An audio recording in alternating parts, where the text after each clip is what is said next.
It was during my residency at the Tate Gallery, London, then Tate Britain, that I came across Picasso's iconic Weeping Woman painting, which was based on the face of his muse and mistress at the time, a young woman called Dora Maar, who was also a surrealist photographer in her own right. And I was inspired by that painting to come up with a long poem in her voice, a fractured poem. I tried to enter her voice because I was moved by the background of her story.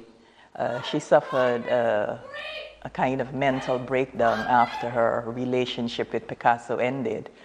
And one psychiatrist, for example, felt that seeing her face fractured again and again in Picasso's cubistic style, because he did many paintings of her, might have contributed to her breakdown. And so I wanted her to reclaim her face, basically. So I wrote the book, Picasso, I Want My Face Back. Picasso, I want my face back! The unbroken photography of it!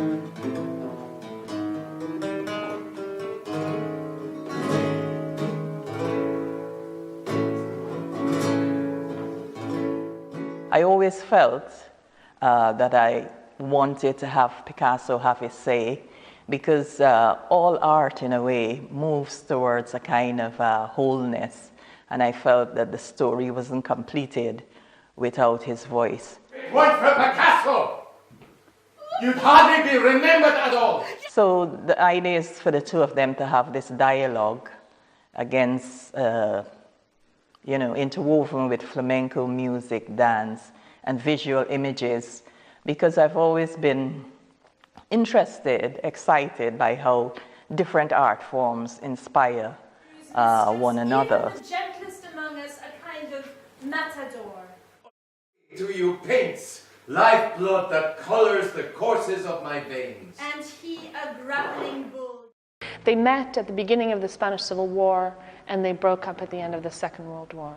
So their whole relationship was, very passionate and tumultuous, and there was a lot of cruelty and love and art and everything. But it was also a bit of an analogy for what was going on the European scale and the world scale of all these wars and stuff going on.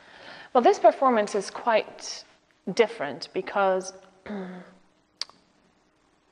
I'm not basing the Dora Maar that I play on stage on the facts that I've just enumerated.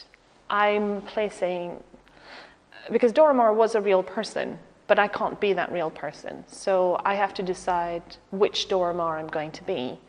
And in this case, it was really easy. It's Grace's Dora Maar.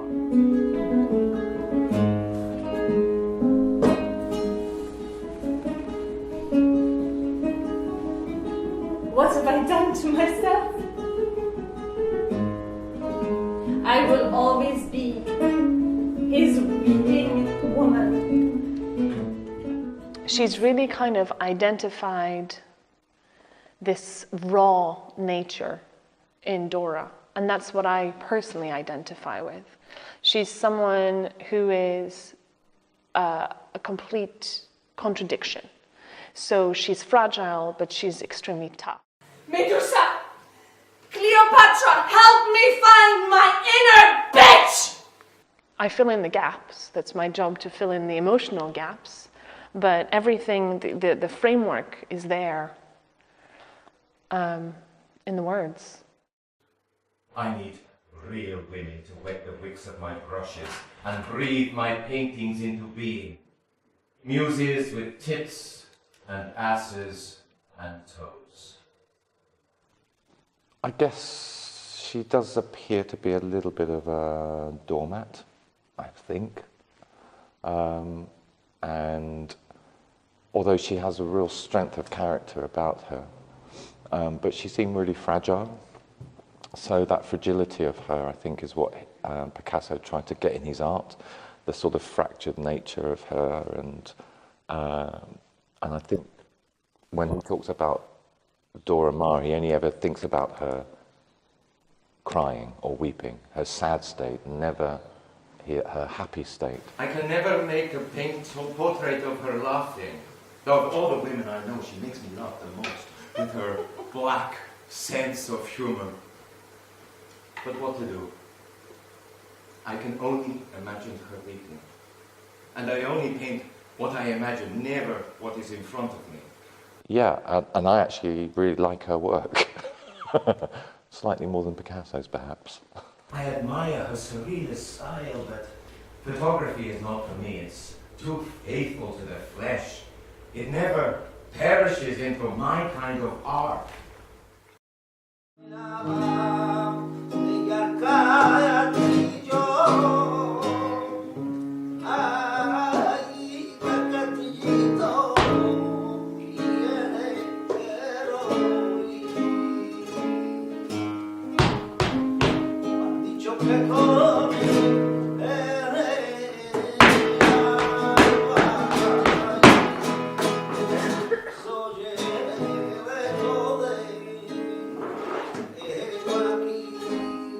Flamenco is creating another way of expressing Dora's different emotions throughout the piece.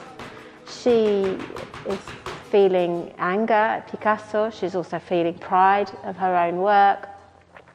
There's also quite a lot of bitterness which flamenco can express really well. I have in front of me the actors and they're expressing so much that I'm moved already by the emotion that is in the piece.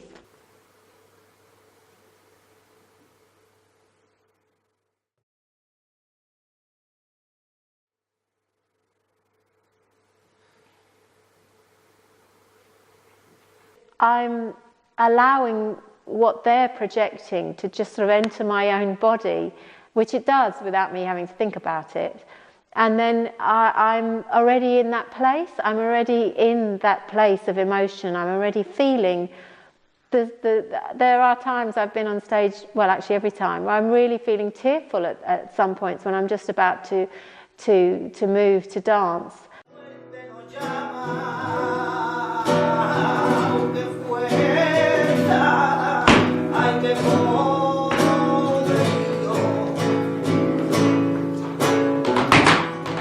My first thought right from the start was that I wanted the flamenco to work in its own terms. I didn't want it to be an add-on, or I didn't want it to be compromised in the way it was used in the performance. So really I left it to the group to come up with the material that they wanted to do and try to give them the space to do it within the performance. And that's been one of the joys for me of working on this particular production, seeing how they work and the particular nature of flamenco as a folk art form. Well, some of it was composed, something that would fit the piece. Sometimes some ideas that I've had over the years that have just clicked, and I've felt particularly the African theme in the Dora Maar, Picasso Dora Maar project. Africa of the bold colours. Africa of the sparkling. It's something that I've been toying around with for quite a few years, but it just seemed to feel like it was right, and you know, Mark, the director, gave me the kind of encouragement that seemed like it would work. So I expanded on that, and then on that particular piece, Grace highlighted that she felt more of the African nature of that particular moment or that scene needed to be brought out with the music, so I added a bit to it. I thought about percussion, adding some percussion, so we added the very simple pattern on the cajon and then the cabasa.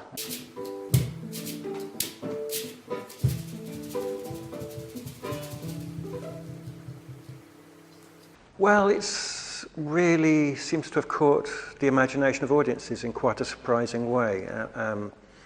The performances have all been well attended. The one we're going to do tonight is sold out. So I think it's clearly a piece that can tour and that can delight audiences across the country. So really that is the ambition for it, to take it out and get it seen by as many people as possible.